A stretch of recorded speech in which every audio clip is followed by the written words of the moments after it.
Hey guys, I have a hard stop at 8 o'clock, so I hope Okay. that's okay. Well, that's I usually think we what we had this scheduled. Okay. usually take it just an hour. Okay, perfect. Ready to roll when you guys are. Okay, are we ready? I believe we are. I can do it's 7 o'clock. We just got your little bip. Good evening, everyone, and welcome to American Dignity PAC's webinar, hosted by American Dignity with our fantastic guests, Dr. Dina Grayson, Dr. Jen Murcia, our subject, Bacha Goldberg, and our fabulous psychiatric consultant, because we all need one, Dr. David. I will ask all attendees tonight, thank you very much for attending the registration and webinar.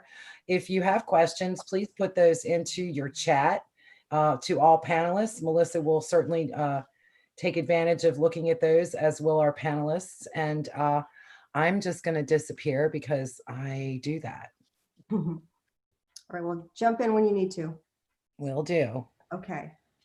So I'm Melissa Peltier, and I'm the writer-director of the documentary that this panel is promoting, which is called The Game is Up, Disillusioned Trump Voters Tell Their Stories. And this is Ziggy. Hi, Zig. He wants to be a part of it.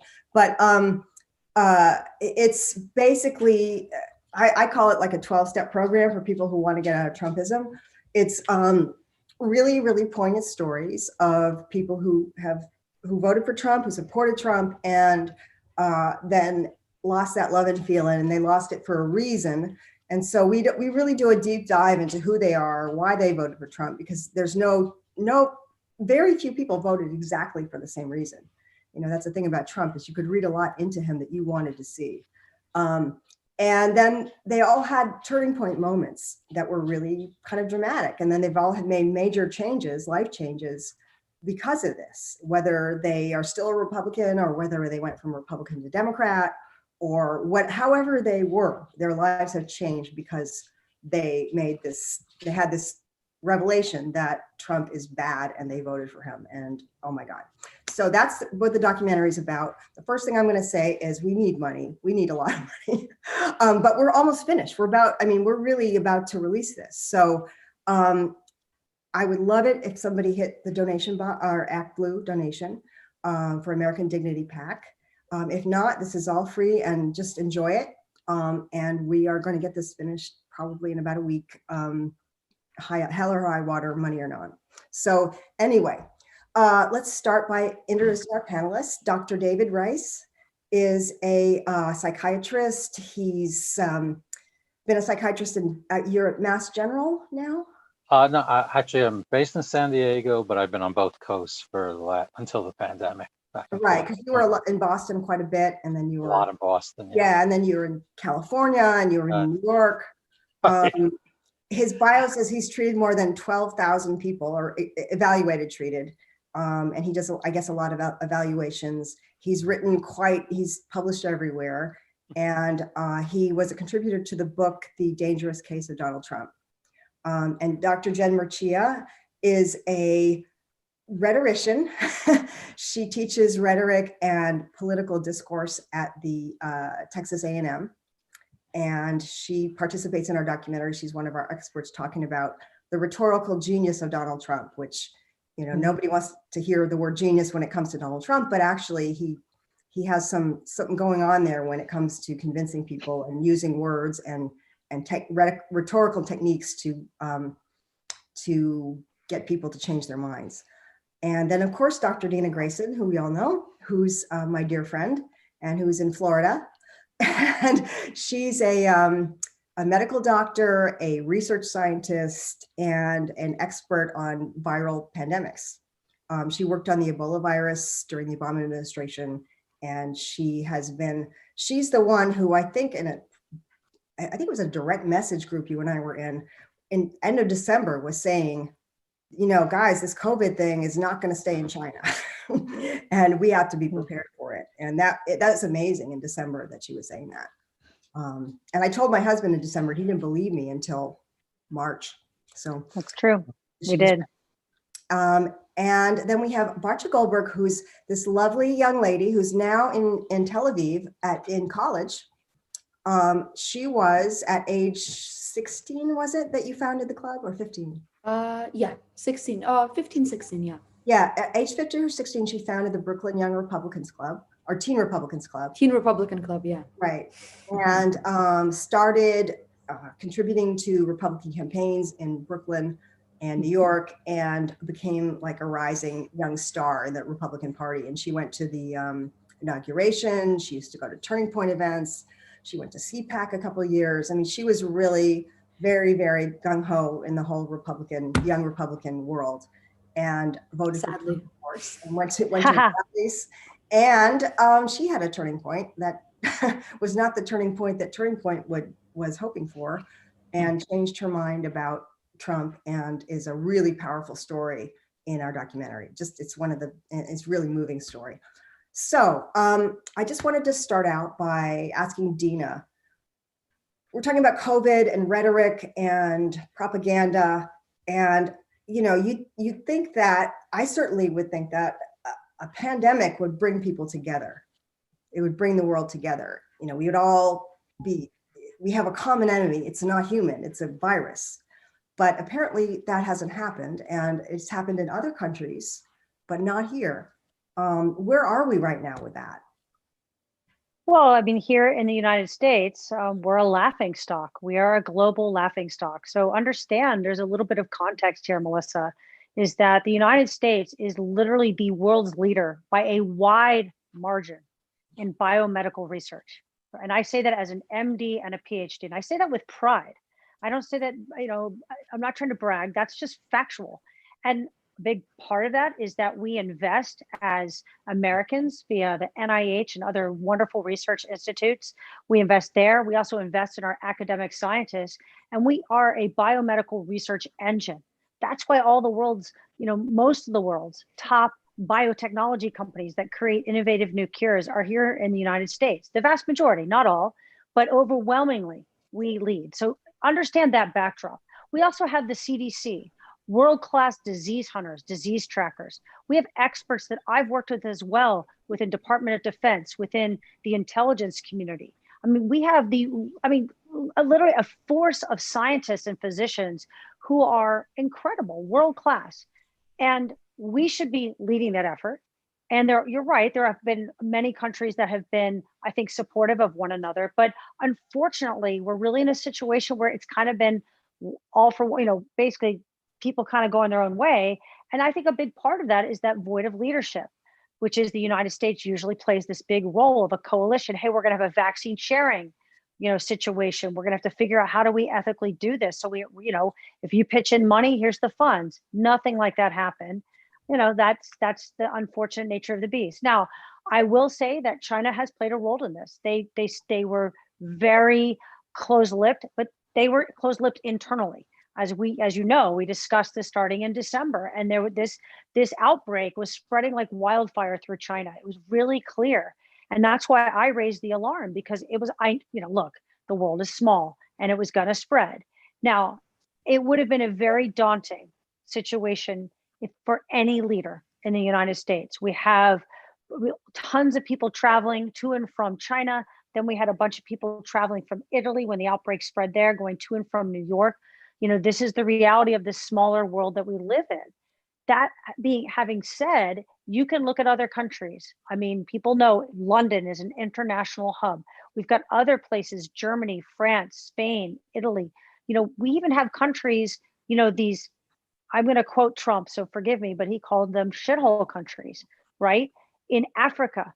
And those shithole countries are kicking our butt with this virus. They're doing a much better job. And that's no disrespect to the African nations. I'm really proud of how they've handled this. And I think that's an extremely damning statement of the utter lack of leadership. Mr. Trump has turned this virus into a political statement. Since when is a deadly pandemic? This is the worst pandemic in over 100 years, Melissa. And we're on track to do a terrible job like 1918, at least in 1918, it kind of caught on and started telling people, hey, don't go to these rallies. The cities where people went to rallies, people dropped dead. So here we are right now. And I said this back in January. I warned of a second wave. I said, this is going to come in waves. The first wave is going to be bad. Okay, it's going to be bad, but the second wave, remember this first wave, we have 210,000 dead Americans. And most of those deaths, Melissa, occurred when it was not flu season, when it was not coronavirus season. And now we're entering the second wave, averaging over 40,000 new cases a day. And we just had 58,000 new cases today and nearly 1,000 Americans dead. That's the worst, highest, case total in 2 months. Wow. This is where we're at, and we're heading just into flu season. I'm very concerned. Look, and again, I don't say that as a Republican or Democrat or independent. I am a Democrat, but this does not matter because the virus doesn't care. It doesn't care that we don't want to wear masks. It doesn't care that we're tired of lockdowns. It doesn't care that we want to go to these stupid rallies. It infects you and it can kill you, period. Wow. Yeah, you're speaking about other countries. I'm just going to jump over to Bacha, you landed in Israel for your gap year right about the same time that Israel was locking down, right? Yes, so I landed right in the middle of February, and Israel literally started requiring everyone from Europe, from anywhere else, to start quarantining for at least 2 weeks. In, I believe, late April, they stopped flights from China, Japan, and all those surrounding Asian countries, even before they required the mandatory 2-week quarantine from countries like Europe. And I just remember sitting here and thinking that there are people who can't get into this country right now who are supposed to be volunteering with me, for example, back then, when meanwhile all my friends are still going to, parties and college gatherings and stuff like that back home, and everything is open and there's no panic. Meanwhile, Israel was getting ready for a national shutdown. And I just remember the stark difference that I saw even back then, and being just aware of the fact that things will probably go much worse for the United States than they eventually did go for Israel, in the beginning, at least then. Right. And your parents are older and you were, they were right in the middle of it. And that must have been Yeah, really my parents live in New York City. They were in one of the hot spots. And in fact, they are in one of the new hot spots that's occurring right now. But back then I was genuinely extremely concerned for their well-being, because I remember thinking they're in a country where no one seems to care about them. No one seems to care about the fact that they're in a risk group, because young people should just be allowed to go out and do whatever they want at the expense of literally hundreds of thousands of people dying. And thankfully, my parents were very aware of the risks and took all necessary precautions to stay safe. But unfortunately, many of their friends, many of my friends, family members, they didn't realize how serious the situation really was, because there was such a lack of leadership and communication on the severity of COVID that no one understood how serious it was. And unfortunately, I do know many people who died. So Melissa, it'd be interesting to ask other guests, how many people know someone who's either been severely ill and hospitalized or died from the virus? No, you don't know anyone, Jen? I'm trying to think. I know friends of friends or family of friends that have had family members die or friends die. I've had students who've been very sick, but Young students, like in their 20s, kind of, or teens? yeah. I have a student who's 19 and she's had the virus for 6 weeks now. She got all of her family sick, including her grandparents. And she lives in the Rio Grande Valley, I think, which is a hotspot in Texas. Mm-hmm. And she was going to come back to College Station, and she said that all of her roommates had it. And so then she had a backup living situation. She said all of those roommates had it, Wow. and that they weren't friends with each other, right? So that it wasn't like one friend group where everybody got it. Right. Oh, She wow. said that her lab that she does part-time work in, she worked in a chemistry lab, and she said everyone in the lab had it. So she was just going to stay in the valley. And I feel like that's kind of how it is on college campuses. It's everywhere you turn, even though the statistics don't quite show that, because a lot of times the students aren't letting on that they're sick. Wow. Well, a lot of times the students are asymptomatic, right? I mean, Jen, so that's the other problem we have is when you hear Trump and these COVID idiots citing data of, oh, children, they're immune, kids, don't worry. It's because a lot of times these are your younger super spreaders who are asymptomatic. They don't know that they're sick. They're not being tested. And like you said, the virus spreads like wildfire. I mean, this is what we saw in January and February. I was screaming, Melissa knows this. I'm like, we need a test. We need a test. We need to test this thing spreading. You know, once you see 30, 50, 70, 100 cases in Washington State and Seattle, it's like, okay, this is now spreading in different areas. We had people going to schools in Oregon, same with New York. I mean, that's the problem, is sort of the lack of positive testing, the lack of testing, like Trump says, right? If you don't test, you won't find COVID-19. I mean, that's like saying, if I don't test, I have a pregnancy test, I'm not going to have the baby.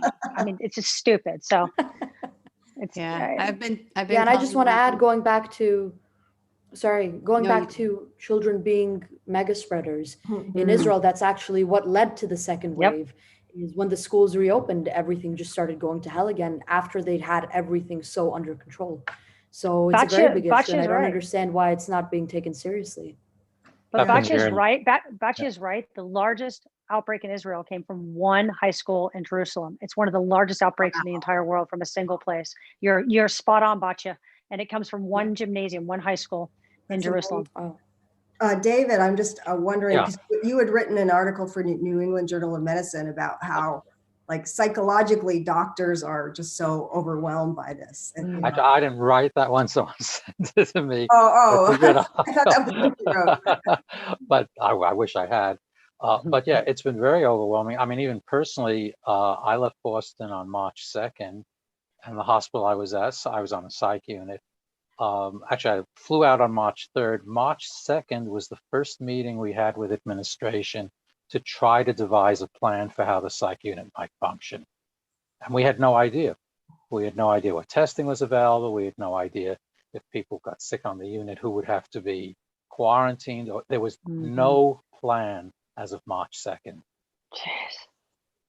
That's No. frightening, David. I mean, but you know what? Doesn't that speak, David, to the lack of federal leadership? I mean, this is where the CDC is supposed to do their job and provide guidance, first and foremost, to healthcare providers. And that's the thing. You remember Governor Cuomo was saying, look, I don't know about a deadly pandemic virus. That's what, like, the federal government's supposed to do. Where's Yeah. the CDC? Where are their experts? That's what's supposed to happen. And instead you had states like not only screaming for PPE, and they still are, personal protective equipment, but screaming for guidance to say, what do we do to protect ourselves, to protect our patients? You know, how is this being spread? It was left up to the doctors, to the individual institutions to do their own primary research. I mean, it was crazy. It was so inefficient. And frankly, it cost lives. I mean, we know that. We saw what happened in the nursing homes in New York State, for example. I mean, had the CDC come in and said, hey, whoa, we got to watch people going into these nursing homes, you know, because it could be spread airborne. This is the true cost of the failure of leadership. It's lives. Literally, people died because of this. And this wasn't that's a what small happens when- hospital. Yeah, this was a major hospital That's right. in Boston, and the head of infectious disease wasn't sure what to do. And that was the first meeting the psychiatry department had with the head of infectious disease. It was March 2nd. Oh, that's horrifying, really. I mean, you know, we're all sort of like, we're like in the back of a bus and there's no driver. Well, a careening bus that's like going, you know, what's that movie Speed or whatever it is, you know, like Yeah, Keanu Reeves right, in the bus. right, It's going, I mean, it's harrowing. And I mean, I think the thing that's so frustrating is we sit here and we scream the warnings, right? And meanwhile, you have not just Trump, but the whole Republican Party sort of part and parcel now. I mean, Lindsey Graham refuses to get coronavirus testing, so he doesn't have to debate, you know, Jamie I think that's Harrison. why we did it personally. I think he's ducking. I do too. Last time. But you know, but the signal that he sends is so dangerous. Same with Trump. First thing he does, he rips off the mask, touches the inside of the mask. You know, so that means his hands are contaminated with coronavirus. It's so. This is costing lives. I mean, bottom line. And you know, I can only imagine how Batya felt. You know, being overseas and seeing her family in New York City and a total hot zone, one of the worst hot zones in the entire planet. So my heart goes out to you because I mean, our daughter was there. I was like, get out. Wow. Jen, I was just, you had said in one of our interviews, you're talking about how, you know, Trump has been able to spin pretty much every disaster, scandal, whatever that's happened to him kind of out of the cycle, out of the news cycle. And he is that, I mean, rhetorically and with all his very sophisticated in some ways strategies, simple, but also, very effective strategies. Somehow it hasn't really worked with this. And now he has it. I mean, how can you, I'm sure you really, once he got it, I'm sure you were just glued to the TV. Like, how is he going to spin this? Little bit. Yeah, I mean, so the remarkable thing about Trump is that, we live in an attention economy. So everything is trying to get our attention all of the time. Our apps, our phones, websites, everything is screaming to have our eyeballs and our attention. And Donald Trump has kept our attention for 5 years. Every day, all day long, every news story, everything about politics is a referendum on Trump. He has set the nation's agenda. He's kept our attention primarily through outrage strategies. He's good at it, unfortunately. And the last thing he wanted to be talking about after the impeachment was the virus, right? He thought that he was going to run against Bernie Sanders. He'd be screaming socialism, socialism, and running on his great economy, and that he would have, a smooth path to reelection. And so he didn't want to talk about the virus, and he hasn't wanted to talk about the virus. And that's all that anyone cares about over the last 8 months. Yeah. And so he tried and flailed, I think, at, taking a leadership role in the virus. Those task force briefings were ridiculous, but they were really, about him trying to, be a part of the news cycle and control what we were thinking and talking about. And then he gave up on that, and he just wanted us to change the channel and move on, which it doesn't work. It didn't work, and it you can't spend death. You can't spend death.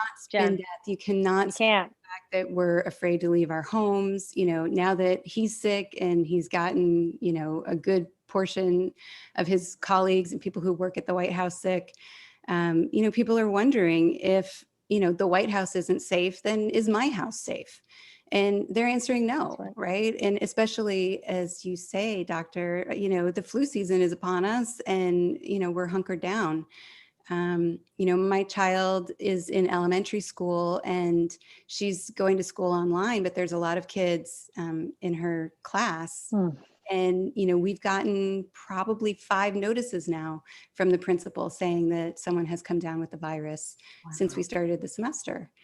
Hey, Jen, can I ask you a question though? I mean, one of the things I find very interesting, and I loved your expert perspective on this. So I'm not an expert in rhetoric, but I have an expert in politics. My husband was in Congress. I ran for Congress. So I think about these things. And one of the things the Republican Party really excels at, I mean, they really are, is they sell fear. They use it as a way to look over there and you don't want that, so vote for us. That's been really part of their operating, standard operating procedures for a long time, right? What's fascinating is now, and I said this back in March, and I was on Sky News. I go on right-wing media, and I said this because I know it gets back to them. I said, look, he's gonna, Trump can't spin death. That's the problem. And most of his voters, Republicans are older, right? They're at higher risk. And I think that now that's what you're seeing, as you said, with this erosion in his support, is that people are afraid, and they now know. And that's why I asked the question. A lot of people now know, if they don't know someone who's been really, really sick or has died, they know someone who knows someone, right? And they hear about it. And so they're like, oh, whoa. And then, like you said, now they see Trump in the most, lives in a bubble, and he gets sick and he was really sick. Everyone knows he was really sick. You can see it. He went to the hospital. Most rational people see that. So do you find that fascinating, like how their own sort of rhetoric is now being used against them? I do. You're right. Traditionally, they would take a fear appeal and they would exploit it to whatever degree that they thought that they could. So it's fascinating that they didn't run with the fear appeals. And I think what they calculated was that it was primarily hitting the blue states. And so why tank the economy for the blue states when they don't matter to us? And so then they wanted to, anchor is the rhetorical term. They wanted to anchor the Democratic Party with, the fear appeal and the virus and, they're contaminated and sick and they're weak and, all of those things. And they're still trying to do that. And it's a lot harder for Trump to do that now that he's infected and infected everyone else. And, I was fascinated today watching him attack the Commission on Presidential Debates because, the CPD was like, I'm sorry, but you're going to need to be tested. You're going to need to be online. You're contaminated. Well, right? and his whole team is. That's the other thing, Jen. It's not just him. Even if he tested negative, these COVIDiots around him, he doesn't like people wearing masks. And we know that scores of White House staffers are infected. It's a hot zone. You don't invite the hot zone into your living room. You don't. It's stupid. You don't. And so they really shamed him, right? Like communal norms to say, like, you are less than Biden. You are unwell. You are sick. You are diseased. And, we don't want you here. And he can't take that kind of rejection, right? And so, of course, he's performed all day, this defense of his honor and, of course, using ad bacillum threats and ad hominem attacks and all of the things that you would expect him to do in that situation. And I don't think it's helping his cause, even though he's got, all the Fox News people compliant and he's on Limbaugh and everything all day. I don't think he can't spin death. He can't spin death. You're right. I mean, you're absolutely right. And David, I mean, the whole thing about him not accepting, I mean, that's really fascinating to me. It's like he's, they're trying to build this Superman myth now. Like I was, I had it. I was sick for 5 minutes, and now look at me. I'm doing push-ups, and it's kind of interesting because he, in his, as we know from Mary Trump's book and just him, that he can't stand any kind of weakness. Right. They're basically, we don't have to go into diagnosis or anything like that. There are basically two things to know about him.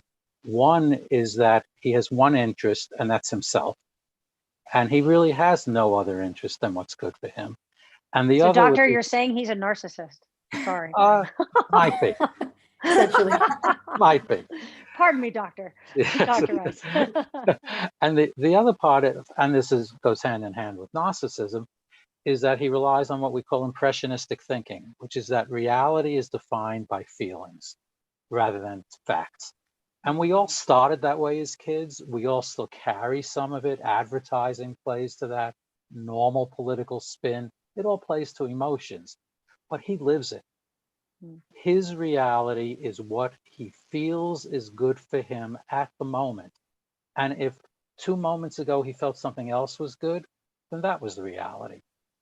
Consistency doesn't matter, facts don't matter, and he doesn't project into the future. I mean, he has some cunning. I'm not going to say he doesn't have some cunning, but he's not a good planner. He's thinking about what's going to make me feel good now, and maybe in a few hours, and maybe tomorrow. I mean, if he had any real planning, he would have been a decent businessman, which he obviously wasn't. No. So everything he's doing is what feels good for me now. And in terms of people dying, people getting sick, it's just what feels good for me now. And then he does have a skill in tapping into that immature part that so many, we all carry to some extent, that we all like to think that way. Magical thinking, believing that our feelings have power. So he taps into other people's emotions and just totally denigrates any kind of facts. It's all emotion, and it's all the emotion of the moment, nothing beyond that. So Dr. Rice, if I may ask, how do you think Trump, I mean, it was very clear to me as a physician and, kind of an expert on these viral pandemic threats, is that Mr. Trump was very, very ill. I mean, he was seriously ill. I mean, I said ahead of time he's going to get the antibody. He did. If he gets worse, he's going to get remdesivir. He did. But he was clearly, I mean, he was on supplemental oxygen. The fact that he got dexamethasone to me is a huge tell. That's only effective in people who are on a ventilator or heading to a ventilator, meaning going downhill quickly. And Mr. Trump had certainly risk factors. And so given what you said about his narcissism, about his grandiosity, feeling that he's this bigger, better, stronger kind of superhero kind of guy, and living in that, where he constantly is able to tell himself, this is what it is. And he cons himself. So therefore, that's what makes him such a good con man, right? He projects that. Right. How do you think this affected him? I mean, don't you think that this had to be pretty, Yeah, a I think pretty he, stressful situation for him? oh, And are we seeing obviously that now? stressful. And I think he was afraid. And there was one video that he did early on after he was infected where he sounded almost human. You know, there was a less of the pomposity. But as soon as, whether it was that he's really getting better to some extent, or is it just the effects of the dexamethasone, as The soon as steroids. he started feeling better, he went right into how I feel is the reality. That's So right. if he Yeah. feels more energetic, he's cured.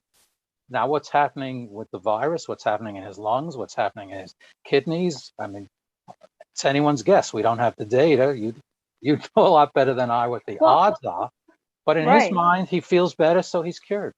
Well, I think I would add to what you're saying too, David, and say in his mind too, this is why he really believes, like, don't worry about it, it's going to go away. Even though this guy had, when I say world-class treatment, I mean, he had treatment that no one else in the world has had. He had the So kitchen sink that no he had one's had. everything. I mean, this antibody, only 10 people in the entire world have Right. gotten it outside of a clinical trial. Okay. Right. And that's not easy to get. And then none of those people then got remdesivir. I can almost guarantee you, maybe, I mean, I don't can't, maybe some VIP. And then he got dexamethasone, which is cheap and easy to get. But and he had his own ICU unit waiting for him. He was medevaced right from his home to the hospital. I mean, no one had that kind of care. So I mean, you know, do you think he's just sort of thinking, yeah, this is like normal, so therefore, why are people worried about it? Do you think he's convinced himself of this fantasy? Yeah, there's a lot of denial. I mean, he's pretty good at denial. He's pretty Very. good at projection. Yeah. And as long as he could feel better and put on enough makeup so he'd look in the mirror and the clown he sees meets his satisfaction, then everything's hunky-dory. And you know, I mean, you looked at it, I mean, it was just one little clip, but his hands looked ghostly white. Yeah, they But did. his face was his usual clown makeup. And he He's probably lost. thought He's he lost looked weight too. great. He's lost He's weight. you can see he's gone. I mean, you can really, and his suit's Huh. looser. I Yeah. saw it and I said, by God, this is a guy Yeah. who, yeah.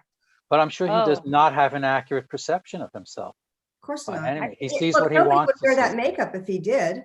Exactly. Yeah. no. I saw Mary sent us a question about Pence and Barr. So Mary, from one of the folks watching us. So I said this, gosh, a week ago, that when you look at that super spreader event at the White House, okay, you had in the front row Mike Pence and Bill Barr. Now, first of all, I got to tell you something. I've been to White House events. Okay, I've shaken hands with the president on multiple occasions. Okay, let me just tell you something. It's very rare for the vice president to be in the same place as the president.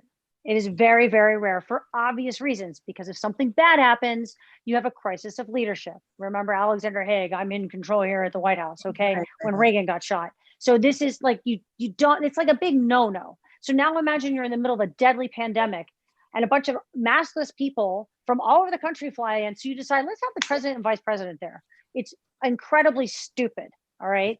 So if you look at the seating chart, you've got no one basically, well, some people were wearing masks, very few people. And a couple of those people were wearing masks, by the way, got infected. That's another thing to think about as well. Right behind in the front row, where you have Vice President of the United States, Pence, and the Attorney General, right behind them is a row of Republican senators, multiple of whom have got infected, like Mike Lee and others. Right behind them, right across the aisle, is Melania Trump. Then right behind her is Kellyanne Conway. It's just all around them. So, and you had Barr inside. They also had part of the event inside, people shaking hands. Now, I didn't see pictures of Pence there. That might be why, maybe, I don't know. He looked sick to me at the debates. I said, Kamala, don't debate him. I'm worried. Don't do it. Not at least unless it's virtual. Okay. Like dangerous, dangerous, dangerous. But I'm very concerned. And, we haven't heard from Bill Barr. He said, oh, I'm not going to be tested. All of a sudden, And now and he's I'm like, not going to quarantine. And now where's Bill Barr?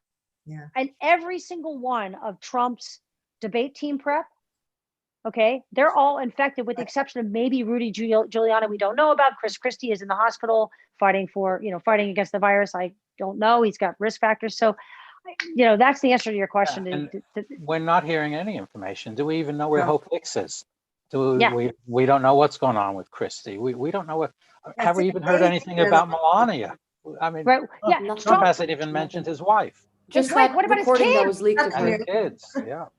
Yeah. So what do So you think about that, Bache? If you're like, can you imagine if your parents had COVID and they're public figures, okay, and they never once mentioned you or like your mom, like you're sitting there and your dad's all like, hey, whatever, I'm fine, I'm strong. What about your wife? What about your kid? I You hopefully is know. not infected.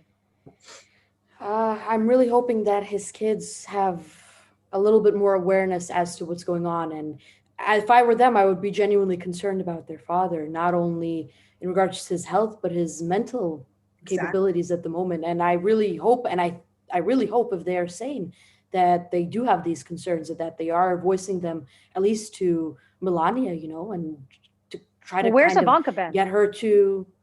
She's gone. Because she She's was there disappeared too. along with her, along with her Where's husband. Gone. Jared? I mean, we're in the middle of a Gone. campaign and Trump can't campaign. Where is Ivanka? Where's Jared? Don Yeah, Jr. is out there holding COVIDia rallies. Okay, we know, we understand where it is, how right. he's rolling it, but where are they? They were at the super spreader event, but Don Sure Jr. were. wasn't. So So where Eric, are they? so is Eric. So is Eric's wife, Laura. They were all I there. mean, Yeah. I Yeah, Tiffany. I think she was there too. Wasn't I she? feel like we're living in Russia right now, don't you think? Like it's like yes, Soviet Union times where the public is just being held in the dark and not informed about anything that's going on. And meanwhile, we have chaos in our government on the very highest level, and we have no knowledge as to what's going on. And and That's, the the it's other mother not a thing said, that surprise goes so many people are leaving, yeah, really. and the other thing that goes with this is that there's so much we don't know yet, which makes it so that's easy right. to put out misinformation, Thank you. for Mhm. things to be just sincerely misunderstood. And as a country, we don't really understand risk very well.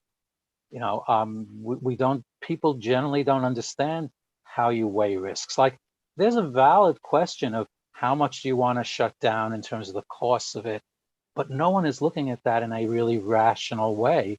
I mean, the people who aren't being heard, they're being shut down. So it's all on emotion. Well, it's all this or it's all that. I was talking to a friend of mine just today who's a pretty extreme libertarian, and he was talking about, like, well, he doesn't think seatbelts should be mandatory. Fine, but even he agrees there should be laws against DUI. Right. You should need a Yeah. driver's license, and if a reasonable person wears a seatbelt. But it's been turned into an emotional appeal to liberty, as if having a driver's license is a matter. No, it's not a matter of liberty. It's a matter of safety. It's a Well, matter of but Dave, necessity. but It's David, a I think, scare I mean, just tactic. knowing Trump and knowing politics, to me, I actually just think this is political expediency for him. He has no viewpoint. All he wants Exactly. is for people to like him. So what he's found is that the racists, the bigots, the gun nuts, the people that are like, don't touch my freedom, with freedom spelled DUMB. Right. Those are the people that like him, Right. and he has this strongman personality. And I go back to something that Basha just said. Yeah. It's like Russia, and I studied Russian in college. So yeah, говорю немного по-русски. My So parents are from Soviet Russia, so you right, understand. and so you get it, and but it's also got a bit of more of that Kim Jong-un, North Korea spin to it, as going back to what Dr. Rice was saying about the way he lives in this fantasy land, right? And that he believes these fantasies, and it helps him sell the con. So And he does have the skill of tuning into the lowest common emotional denominator of whoever he's with. Whatever secret fantasies that would usually be repressed, that would usually be acknowledged as crazy, he tunes into them, amplifies them, and normalizes them. And there's no consistency, as you say. It's not like it's one actual ideologue or one. Yeah, you It, can't figure him out because he what has no ideology. He doesn't he care will go other for than he what cares about me. Right. Right. And he goes for whatever vulnerability he Mhm. sees, and he's Oh, good yeah. at really tweaking that vulnerability. Which That's is, like, I mean, this is the thing where it tells you what a good con man he is, David. I think Dr. Jen, I know you'll have some comments on this, because here he is, and as much as I have been saying for 7+ months he can't spin death, he has been able to spin death to Yeah. this fringe portion of the population where you'll see these people that are, honestly, I'll see obese men who are in their 60s and 70s. These are higher risk folks, male gender, obesity, age. And they'll sit there to the camera like, oh, I don't believe in this China virus. It's a hoax. There's nothing to worry about. And, well, don't, what do you, And, it would be and interesting. Do they think that now? Well, and also the numbers are too large for most people to conceive of. They could Right. more easily conceive of the 4 deaths that Hillary was called up on Yeah. than God's say right. 200,000. Well, 200,000 is meaningless. So until it hits home, the Yeah. numbers are meaningless, and he plays right into that. Yeah. You see, I mean, you see a lot of people, I've seen some testimonials here and there of people who really did believe him and who were really cut down by that. Either they were or their really loved Yeah. ones. And they're just in shock. They're in shock because they really, I mean, Jen, And some people they don't come believe him. back. Some They people don't come back, Melissa. I mean, that's the other thing people don't understand and really discount is there's the mortality of the virus, the number of deaths, but Right. the morbidity, meaning, bad, adverse, bad things that happen because of the virus. Long People don't haulers. talk about that. And we have not just long haulers like you have this, and I know someone who's a long hauler and she's really suffering. We see that, but also older folks that they don't bounce back all the way. I mean, I know people as well, and I get a lot of calls, as you can imagine, from friends or acquaintances or friends of friends. Dr. Dina, can you help? We see this over and over of older folks who now their kidneys don't function so well, now their lungs don't function so well, so they're at home, but they are not the same as they were 3 months ago. It's really, people need to understand how serious this is. We see young people with having chronic neurologic diseases. I mean, this is not something that Trump ever mentions, and he won't let the scientists mention it. I mean, that's the scary part. I mean, and David, you nailed it earlier, where we are in a situation with a brand new virus, brand new disease. I mean, this is something I've been studying for a long time. And the key thing you have to do when you are a scientist, you have to be humble and realize that you're going to learn new things and you're going to be wrong.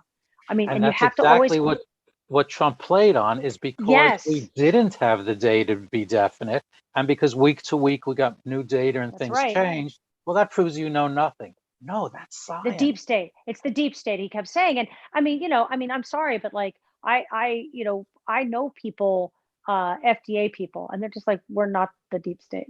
Like they're not. I mean, I can tell you something.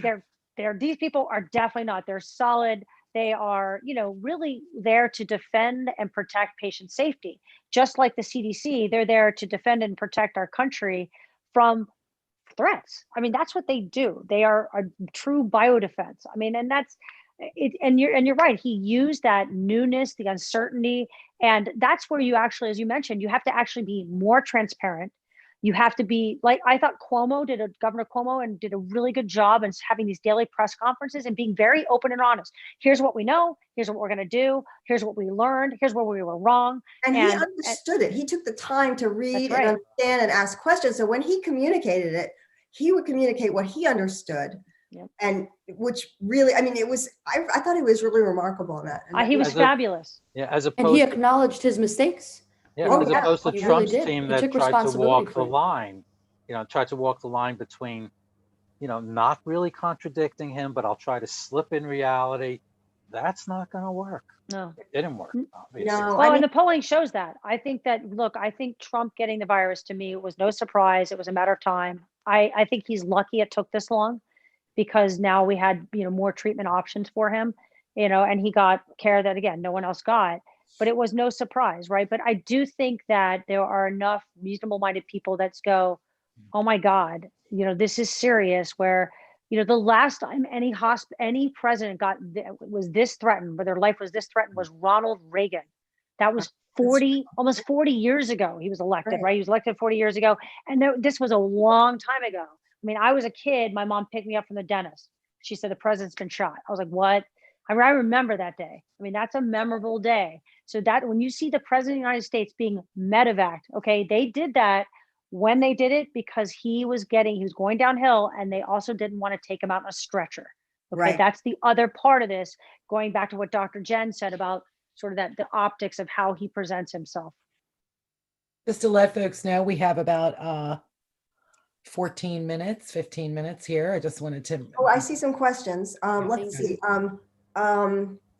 Bacha, where is Israel right now? Because we knew that there was a terrible outbreak. What's it like there now? Are there quarantine laws? Well, I'll tell you something. The situation in Israel right now is not ideal. There are about 9,000 new cases a day, which is obviously very bad given Mm. the amount of people that do live in this country. Um, how unfortunately they did handle the crisis very well in the beginning, much better than the US. They kept their cases down, but the way they reopened again, it all stemmed back to schools not opening properly, children being mega spreaders, and it led to the place that Israel is in now, which is they are under a national lockdown. It's a little bit more lax than the last lockdown, which was back, I think, from late March to May, early May. However, it is quite serious and everything is very strict here. There are enormous fines for people who go around without masks. I am personally quarantined for 2 weeks right now because I am going to be starting university here, and the required quarantine again for anyone coming into the country is 2 weeks, which is fascinating to me, by the way, because the US still does not require people from all countries to quarantine when they come into the US with their citizens, which I think is absolutely ridiculous. So it is quite different here now than the last time I was here, but for good reason, I guess, and for a good cause. So, Batya, I think it's important to put those numbers of cases in context. So you said 9,000 new cases. If I'm not mistaken, the population of Israel is about 9 million people. Is that about right? It's 8 or 9 million, yeah. Okay, let's call it 10 million, right, to make it easy. Yes. Population of the United States is 330 million. So take 9 and multiply it by 33. That's a big number. I can't kind of do that. That's more than 200,000 cases a day here in the United States. Just back of the envelope. I'm not great at math, so like that's close. Actually getting close to 300,000 new cases if I'm doing my math correctly. So and you have I'm 9 sure million people. Yeah. We have 330 million people. If you're having 9,000 new cases today, that per capita, okay, by population, and Israel's more densely populated. Having been your wonderful, beautiful, I love Israel, your beautiful country. It's my, sort of pockets of dense population, and that just gives you a sense of how bad things are in Israel. I mean, it's much worse than even here at the peak. Wow. However, because, and I'm sure you'll appreciate this as a doctor, because they were able to manage things so well in the beginning, and in the beginning, they thought the peak of 600 cases a day was really bad. So they were able to get kind of a medical advantage, which, let's say, New York, for example, was not able to do until now. So the death rate is very, very low compared to the United States. Well, you have great health care. Everybody can see a doctor. I know that, that's the thing. I just wanted folks to understand the context of the numbers. I mean, because you hear 9,000, you're like, oh, that sounds pretty bad. But when you think about relative to population and you multiply that number by 33, and that's actually 300,000 new cases a day, that's a lot. I mean, if that's really how many that's incredible amount of people. So that's, anyway, I mean, I'm hoping Israel with this lockdown, I know it was very difficult through the holidays, and I know that didn't cause a lot of challenges with certain parts of the population. Definitely, I can say this as a Jew, but unfortunately, Orthodox Jews have not been, socially distancing and, doing good measures and according to COVID regulations at all, both here and in the U.S. New York, especially and in New York Brooklyn. City. Yeah. I've seen it firsthand. I remember before I came to Israel, I was driving through Williamsburg, not the hippie part, the very Orthodox part. And I remember seeing just swarms of people, no one wearing masks, no one socially distanced. Their bus drivers not wearing masks, school kids definitely not wearing masks. It was right before a Jewish holiday called Yom Kippur. So there was this thing called kaparot going on where it's a whole ritual and people were just gathered in swarms. And I remember thinking to myself, this is going to lead to a very bad situation. And now it's one of the top zip codes in New York. Chanting or singing, right, at religious services. And we know that's one of the worst things you can possibly do. And is to spread the virus. Also, where they refused to not go to church and they would, continue to. I mean, I don't understand the thinking there. Do they think that because they're so religious that it won't hurt them? Well, Melissa, there was a church in New Hampshire. It's the emotion. It's not thinking. If you assume it isn't, and I will tell you something. I'll tell you something. In the Torah and the Jewish Bible, it says that you have to adhere to the advice of medical officials. It says that Jews must adhere to the regulations of the countries that they live in. They must listen to the government, especially again when it comes to medical advice. So it really baffles me how the most religious people in the Jewish community are being so negligent when it comes to this pandemic. Well, Really. Well, and Melissa, you know, there was a prayer group in New Hampshire. This just came out today. Prayer, you know, they went for like this retreat. Everyone was wearing masks. They stayed, you know, reasonably far apart. The church was only half filled, but they were singing. And guess what? Seeing all these cases pop up, even though everyone was wearing masks, because why? They're inside. I mean, I think David's right. I don't think people are purposely trying to be foolish. I think there's sort of a sense maybe of naivete, or just like, that won't affect me. Some A lot people of really believe what denial. Trump says.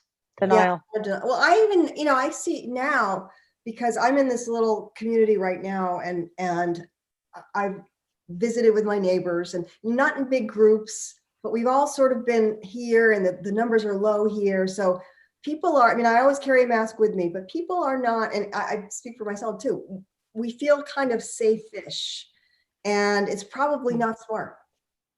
Are you going inside? Like if you go to the No, grocery no, store, are no, people wearing masks? No, no. Oh, well, in the Okay. grocery store, everybody does. This is a law here.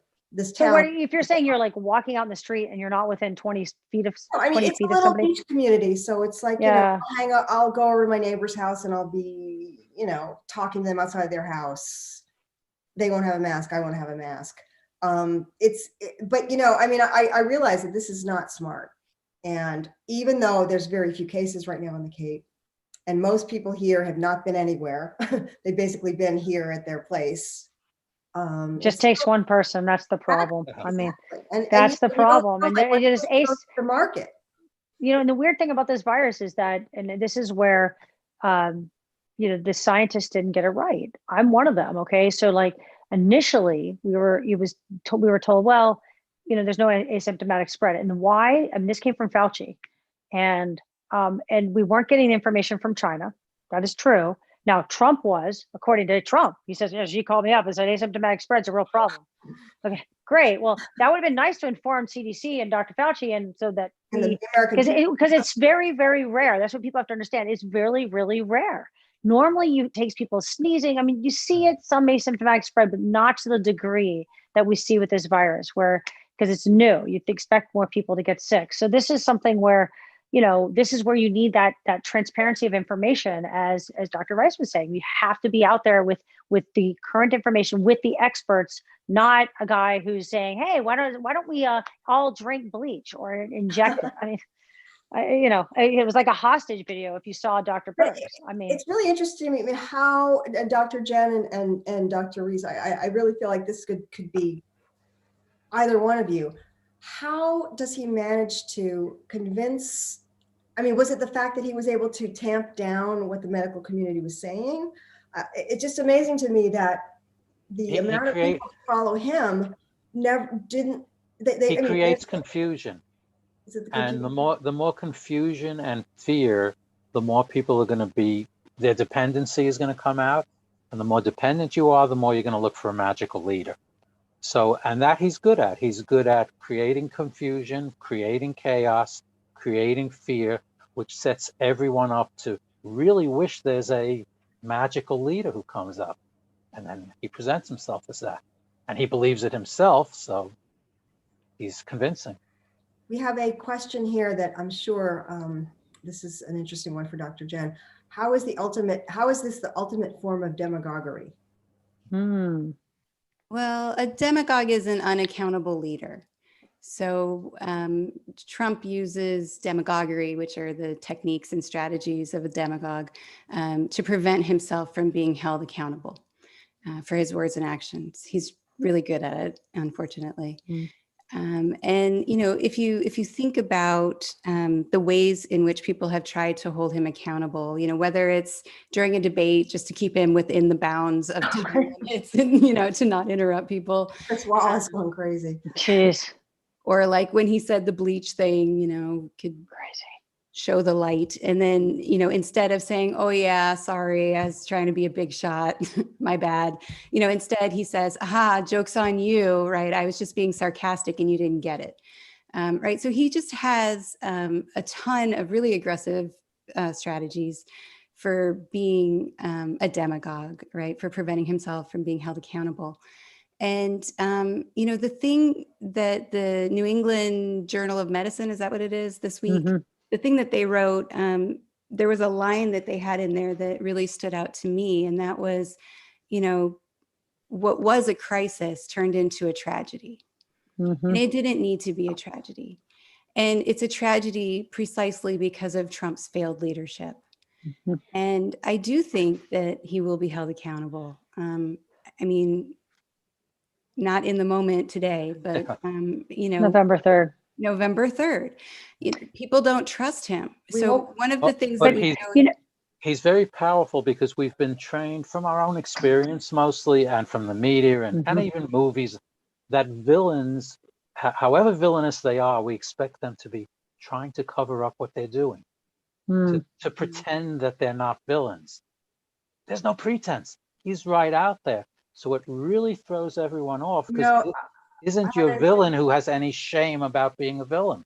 I had an experience with somebody who was a habitual con person, a habitual fraudster, and it was that same thing. It was so out in plain sight that you didn't believe it was happening.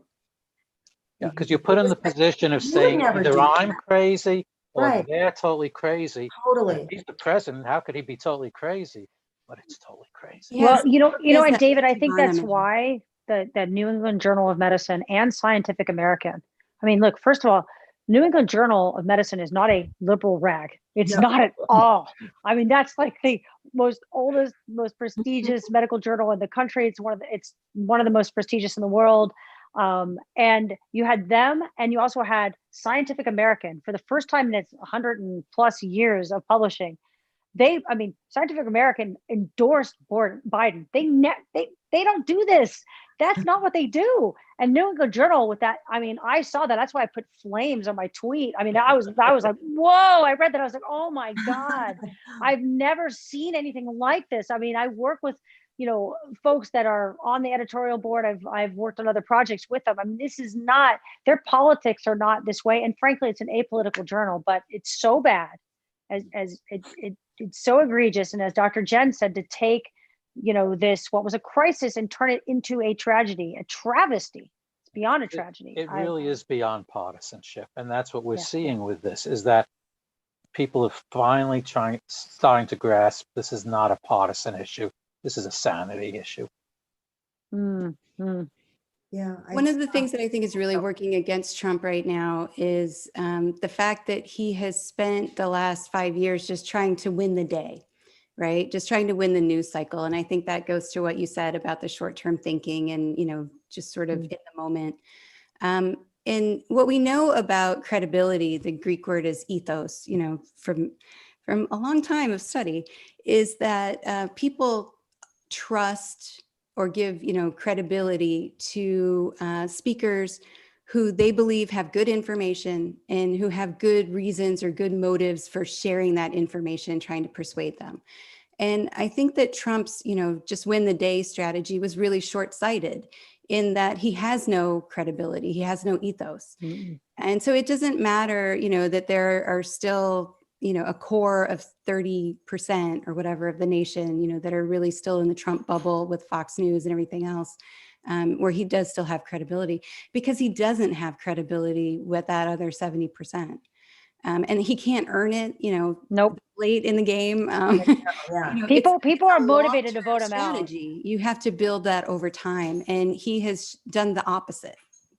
But I think he's actually really, he has. And then you add in the win the day with things that are not just allowing 210,000 people to die in his watch, but calling the racists and the bigots very fine people. He called the militia members, same sort of language about these militia members that stormed the Michigan State Capitol. Now we learned that the governor was, right, her life was threatened. I mean, they were going to kidnap her and torture and murder her, and not like under any other circumstances, any president would have called her up and said, "Are you okay? I promise we're gonna go after these people. We're gonna protect you." Like, this is not a partisan thing. You don't allow this insurrection, this treason. That's literally treason to try to do that. They're trying to overthrow our own government. This is crazy. What a sweet. And there's just no sense of any caring for anyone but himself. Oh. Like, to say 2 words, Both. who has heard him mention Herman Cain? Oh, No, no one. QED. No, no. In No. fact, the next rally, he said, you know, nobody dies from this. yeah, nuts. Well, we are just about out of time this evening. I'm going to ask Melissa to feel free to, I'll come back in here because I sound like a weirdo just talking. Thank you, everyone. I put in the chat that we're gracious for everyone's both support here tonight and support of all of our efforts. Our film. It's 8 o'clock. Oh, there we go. Oh, it's my favorite thing. It's 8 o'clock. My computer. She's British. So I wish Melissa, Batya thank a you for good night. doing this. Oh, I It's hope- really nice to meet Thank you. everybody and see you, my dear friend. great. Likewise, Doctor. And Mary, You all. Batya, David, awesome to meet you. And anyone out there who liked this panel, we have a lot more of this kind of great stuff in the documentary, which we need to finish, and we need money. So Please help them. please help us. Please. And I hope Melissa's awesome. She has so much talent. What they're pulling together is amazing. It's going to change hearts and minds. Please support these amazing efforts. Melissa, Mary, everybody. They've been Thank amazing. you so much. Thank Dina. you, everyone. Thank you. Thank Love you. your evening Thank and you. Love you guys. sleep Stay television. safe, everybody. Get some sleep. Yes. Bye. I'll Where's What's your that? phone? Love you Thank guys. you. Bye, Bye-bye. Batya. Bye-bye. Bye, David. Bye-bye. Bye, Mary. Bye-bye. Bye. Bye, Dina. Bye. Thanks, everyone. Thank you.